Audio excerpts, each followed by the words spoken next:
Good morning दोस्तों, मैं कुश कुमार सरल एग्जाम के यूट्यूब चैनल पे आपका स्वागत करता हूं। दोस्तों लेकर आए 16 जून से बनने वाले 10 महत्वपूर्ण प्रश्न जो आपकी आगामी सभी भी प्रकार की परीक्षाओं के लिए महत्वपूर्ण है।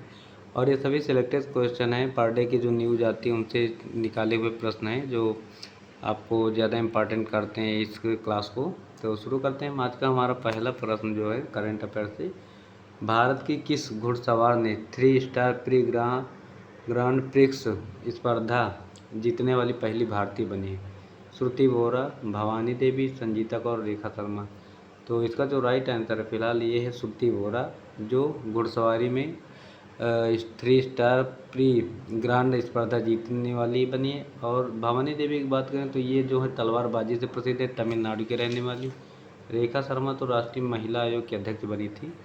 और इनके बारे में बता दें, श्रुति बोरा जो हैं ये 3 स्टार ग्रांड प्रिक्स स्पर्धा जीतने वाली पहली भारतीय घुड़सवार बनी है।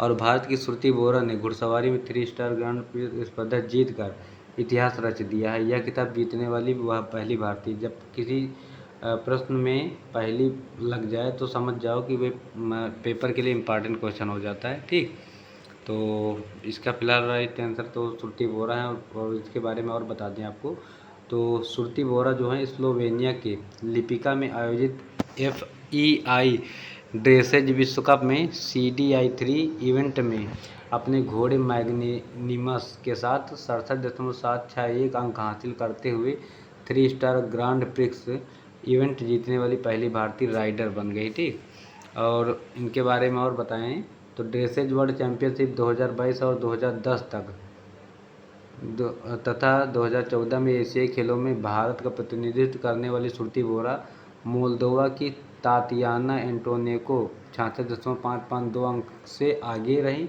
जो भारतीय घुड़सवारी खेलों के लिए एक महत्वपूर्ण मील का पत्थर है। ठीक, अगला हमारा प्रश्न है, जी शिखर सम्मेलन 2024 का आयोजन कहाँ हुआ?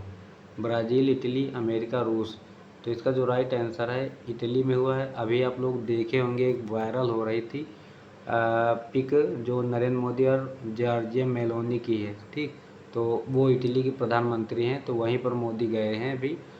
ये फिलहाल 13 से 15 तक ये सम्मेलन हो रहा था इटली में। अब इसमें बता दें आपको इम्पॉर्टेंट जानकारी क्या है। तो इटली के अपुलिया में आयोजित ग्रुप ऑफ 7 जिसे G7 शिखर सम्मेलन कहते हैं, तो प्रधानमंत्री मोदी ने कई विश्व के नेताओं से वहाँ मुलाकात की। यहाँ फ्रांस के थे और यूक्रेन के जो हैं जेलेंस्की थे, ब्रिटेन के थे ऋषि सुनक हैं, अमेरिका के हैं वो जो बाइडन। तो ऐसे ही कम से कम इसमें 7 देश थे, जैसे ब्रिटेन के, फ्रांस के, इटली, जर्मनी, कनाडा और जापान के। ये सभी महामहिम वहाँ शामिल थे। इन लोगों से इनकी मुलाकात हुई थी।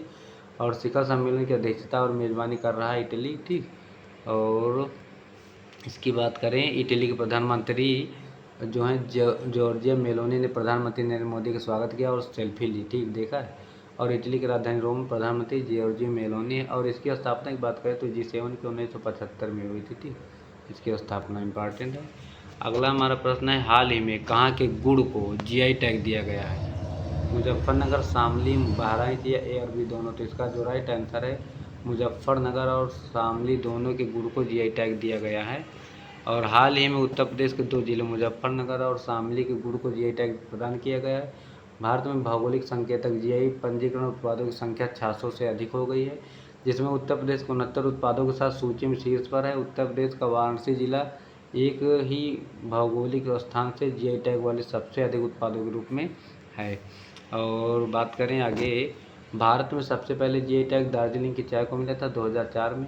यह 10 साल के लिए दिया जाता है और 1999 अधिनियम के तहत इसको प्रदान किया गया था। ठीक, नेक्स्ट हमारा प्रश्न है, उत्तर प्रदेश में नोएडा के बाद दूसरा कौन सा शहर होगा जो औद्योगिक शहर के रूप में जाना जाएगा? कानपुर, लखनऊ, आगरा या बुंदेलखंड। तो इसका जो राइट आंसर है D होगा, बुंदेलखंड। इसे बीडा के नाम से जाने जाता है, बीडा। ठीक, तो बुंदेलखंड इंडस्ट्रियल डेवलपमेंट अथॉरिटी। ठीक, यूपी में नोएडा के बाद अब बनेगा बुंदेलखंड औद्योगिक हब। यूपी 33 गाँव में 300 एकड़ ज़मीन में बनेगा यह औद्योगिक शहर। बीडा शहर 1 लाख ट्रिलियन डॉलर में बनाएगा यह परिसर, ठीक। और इसका फुल फॉर्म पूछ लेते हैं, तो इसके बारे में बता दें। बीडा बुंदेलखंड इंडस्ट्री डेवलपमेंट अथॉरिटी होता है। राजधानी लखनऊ है उत्तर प्रदेश की। मुख्यमंत्री योगी आदित्यनाथ, राज्यपाल आनंदीबेन पटेल, ठीक। स्थापना की बात करें तो 24 जनवरी 1950 को इसकी स्थापना हुई थी उत्तर प्रदेश की। और यहाँ पर कुल टोटल 75 जिला, सबसे ज़्यादा जिला उत्तर प्रदेश में है, ठीक। अगला हमारा प्रश्न है, उत्तराखंड के मुख्यमंत्री पुष्कर सिंह धामी ने जेसी मठ का नया नाम क्या कर दिया? तो इम्पॉर्टेंट प्रश्न है, इसको याद रखना। वैष्णवी मठ, ज्योतिर्मठ, योगी मठ या साधना मठ? इसका राइट आंसर है बी, ज्योतिर्मठ इसका नाम कर दिया गया है। अब इसके बारे में कहानी आपको बता दें तो उत्तराखंड के जो मुख्यमंत्री हैं पुष्कर सिंह धामी, इन्होंने क्या किया, जोशी मठ का जो नया नाम है ज्योतिर्मठ कर दिया, क्योंकि इसका पुराना नाम भी यही था। और केंद्र से मंजूरी मिलने के बाद राज्य सरकार ने यह निर्णय घोषित किया है। और 1 साल पहले किए गए वादे को पूरा करते हुए उत्तराखंड के मुख्यमंत्री पुष्कर सिंह धामी ने चमोली जिले में जोशी मठ तहसील का आधिकारिक नाम बदलकर उसके ऐतिहासिक नाम ज्योतिर्मठ रखने की घोषणा की, ठीक। और आगे बात करें, ऐसा माना जाता है, इसके बारे में बता दें ज्योतिर्मठ की कहानी क्या है। ऐसा माना जाता है कि 8वीं शताब्दी में आदि गुरु शंकराचार्य जो थे इस क्षेत्र में आए थे। उन्होंने अमर कामना पूर्ति वृक्ष कल्प वृक्ष के नीचे तपस्या की थी, जिससे उन्हें ज्ञान की दिव्य ज्योति प्राप्त हुई, जिसके माध्यम से और ज्योतिश्वर महादेव के आशीर्वाद से इस स्थान का नाम ज्योतिर्मठ पड़ा। लेकिन बाद में यह जोशी मठ के नाम से भी लोकप्रिय हो गया। उत्तराखंड के सीएम क्या हैं? पुष्कर सिंह धामी, राज्यपाल गुरमीत सिंह और राजधानी देहरादून है, ठीक। और अगला हमारा प्रश्न है, लेफ्टिनेंट जनरल वाकर उज़्ज़मान को किस देश का प्रमुख सेना नियुक्त किया गया? श्रीलंका, म्यांमार, बांग्लादेश या ईरान? इसका राइट आंसर है बांग्लादेश में जनरल वाकर उज़्ज़मान को सेना प्रमुख बनाया गया है।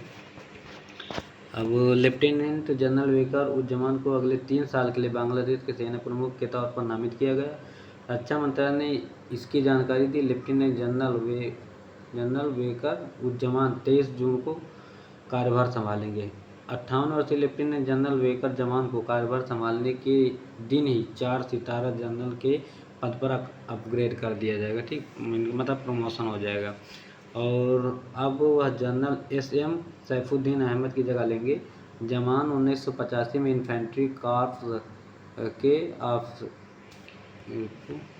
के अफसर के रूप में नियुक्त हुए थे। और बांग्लादेश की राजधानी बता दें ढाका, मुद्रा टाका है, प्रधानमंत्री शेख हसीना, ठीक, सभी को पता है। अगला हमारा प्रश्न है, प्रथम बायोमेट्रिक एटीएम जारी करने वाला पहला बैंक कौन बना? Punjab national bank, SBI, HDFC या आईसीआई? इसका right answer Punjab national bank. यह इंपॉर्टेंट प्रश्न है, आपको याद रखना है, क्योंकि जो पहला ही बार होता है या कोई काम पहले करता है तो उसका प्रश्न ज़्यादा इंपॉर्टेंट हो जाता है। तो इसका जो राइट आंसर है पहला पंजाब नेशनल बैंक। अब इसमें बता दें आपको, तो पंजाब नेशनल बैंक ने सोमवार को गौतम बुद्ध नगर यूपी के एक गाँव में अपना पहला बायोमेट्रिक एटीएम स्थापित किया है। बायोमेट्रिक मतलब क्या है कि अब एटीएम की ज़रूरत नहीं होगी आपको, आपका फिंगर जो होता है ना, जैसे आधार कार्ड अपडेट करवाते हो वैसे सिस्टम होगा। नई दिल्ली, पंजाब नेशनल बैंक ने वित्तीय समावेशन के प्रसार के लिए सोमवार को गौतम बुद्ध नगर यूपी के एक गांव में अपना पहला बायोमेट्रिक एटीएम स्थापित किया है। और आगे बात करें, हांगकांग और शंघाई बैंक कॉरपोरेशन ने 1987 में भारत में एटीएम कॉन्सेप्ट की शुरुआत की और पहला एटीएम अंधेरी पूर्व मुंबई में स्थापित किया गया था, याद रखना। अगला है, इसी में कुछ जानकारी एटीएम से संबंधित है। तो एटीएम तक पहुंच को कार्ड के कब्जे और व्यक्तिगत पहचान संख्या, पिन या पासवर्ड जैसी विशिष्ट जानकारी के ज्ञान से नियंत्रित किया गया है। इस प्रकार का प्रमाणीकरण प्रणाली में प्रमुख कठिनाई प्रयोज्यता, स्मृति और सुरक्षा के बीच व्यापार बंद होना है। और पंजाब नेशनल बैंक की स्थापना की बात करें तो पहले 19 मई 1894 लाहौर पाकिस्तान में हुई थी, ठीक। लाला लाजपत राय ने करवाई थी इनकी स्थापना। और पंजाब नेशनल बैंक का मुख्यालय नई दिल्ली और इसके प्रमुख अतुल कुमार गोयल हैं वर्तमान में। अगला हमारा प्रश्न है, वैश्विक पावन दिवस किस दिन मनाया जाता है? 15 जून, 16 जून, 13 जून, 14 जून? 14 जून को जो अभी मनाया गया है रक्तदान दिवस जो मनाया गया है, लैंड स्टीनर के जन्मदिन पे मनाया जाता है। ब्लड ग्रुप की खोज की थी ना, तो ये 14 जनवरी को जून को मनाया गया। फिलहाल इसका जो राइट आंसर है जो होगा 15 जून वैश्विक पावन दिवस। अब इसकी हिस्ट्री क्या है, तो विश्व पावन दिवस का उत्सव विश्व पावन ऊर्जा परिषद द्वारा मनाया जाता है। पहली बार यह उत्सव 2007 में यूरोप वासी मनाते थे। और GWEC का मुख्यालय ब्रुसेल्स है, जो इससे पवन ऊर्जा से संबंधित है। और पवन से संबंधित कुछ महत्वपूर्ण तथ्य आपको बता दें तो पवन का अध्ययन क्या कहलाता है, तो एनिमोलॉजी कहलाता है। दुनिया का सबसे बड़ा पवन farm Alta wind energy center California में अमेरिका में इम्पॉर्टेंट है। और डेनमार्क को पवनों का देश कहा जाता है। चीन में गासू पवन फार्म दुनिया का सबसे बड़ा पवन फार्म है। ठीक। और नेक्स्ट हमारा प्रश्न है, जून 2024 में किस अंतरिक्ष एजेंसी ने मंगल ग्रह पर बर्फ की खोज की? इसरो, ESA, नासा या जाक्सा? इसका राइट आंसर ESA, जो ये ब्रिटेन की अंतरिक्ष एजेंसी है। ठीक। तो इसके बारे में बता दें आपको, तो यूरोपीय अंतरिक्ष एजेंसी ने मंगल ग्रह के भूमध्य रेखा के पास विशाल थारिस ज्वालामुखियों पर जमे हुए पानी का पता लगाया। ठीक। जबकि यह क्षेत्र काफ़ी गर्म माना जाता है, यहाँ पर पानी का जमना मंगल ग्रह के वायुमंडल के बारे में हमारी पूर्व धारणाओं को बदलता है। नेक्स्ट हमारा प्रश्न है, वर्ष 2024 में PM मोदी के 3.0 मंत्रिमंडल में सबसे अमीर मंत्री कौन है? राजनाथ, अमित शाह, चंद्रशेखर या अश्विनी? इसका राइट आंसर है चंद्रशेखर पेमस्वामी, अश्विनी वैष्णव रेल मंत्री, अमित शाह गृह मंत्री, राजनाथ सिंह रक्षा मंत्री। और तो लोकसभा चुनाव में 293 सीट है, यहाँ पे सीट जीतने के बाद नरेंद्र मोदी के नेतृत्व वाली NDA सरकार 9 जून को कार्यभार संभाला। मोदी जी ने लगातार तीसरी बार प्रधानमंत्री की शपथ ली और केंद्रीय मंत्रिमंडल में कुल 71 मंत्री हैं, जिनमें 31 राज्य मंत्री और 5 स्वतंत्र प्रभार वाले हैं। इन मंत्रियों में सबसे अमीर व्यक्ति जो मंत्री हैं चंद्रशेखर पेमास्वामी हैं, और जिनकी कुल संपत्ति के बारे में बता दें तो 5,705 करोड़ रुपए से अधिक है। और 3 शीर्ष नेता कौन है? चंद्रशेखर पेमास्वामी और TDP से हैं, ज्योतिराज सिंधिया भी जो उड्डयन मंत्री थे BJP से हैं, और SD कुमार स्वामी GDS से संबंधित है। ये इनकी पार्टियां हैं। तो ये थे आज के हमारे 10 इम्पॉर्टेंट प्रश्न जो आपकी परीक्षा के लिए इम्पॉर्टेंट थे, और ये सभी सिलेक्टेड क्वेश्चन थे पर डे के। तो उम्मीद है कि यह वीडियो आपको पसंद आया होगा। और जिसको भी क्लास के बाद PDF से जुड़ना, तो आप ये सरल एग्ज़ाम लिखा हुआ है, इस नाम से मेरा टेलीग्राम चैनल भी है। इस पर आपको रोज़ की PDF मिलती रहेगी। और कोई भी एग्ज़ाम हो जिसकी भी संबंधित आप तैयारी कर रहे हो, उसका PDF आपको चाहिए या मतलब उससे संबंधित कोई बुक चाहिए, तो आप इस टेलीग्राम चैनल पर संपर्क कर सकते हैं। हम तुरंत आपको प्रोवाइड कराएंगे। आप लिख के भेज देना कि मुझे इस सब्जेक्ट की या इस परीक्षा की ये PDF चाहिए, तो हम आपको प्रोवाइड करवा देंगे। तो ये थे आज के हमारे महत्वपूर्ण प्रश्न जो आपकी परीक्षा के लिए इम्पॉर्टेंट थे। तो उम्मीद है कि यह वीडियो आप लोगों को अच्छा लगा होगा, और ज़्यादा से ज़्यादा लोगों तक इसे शेयर करने की कोशिश करें। लाइक और सब्सक्राइब करना ना भूलें। Thanks for watching this video. Thank you.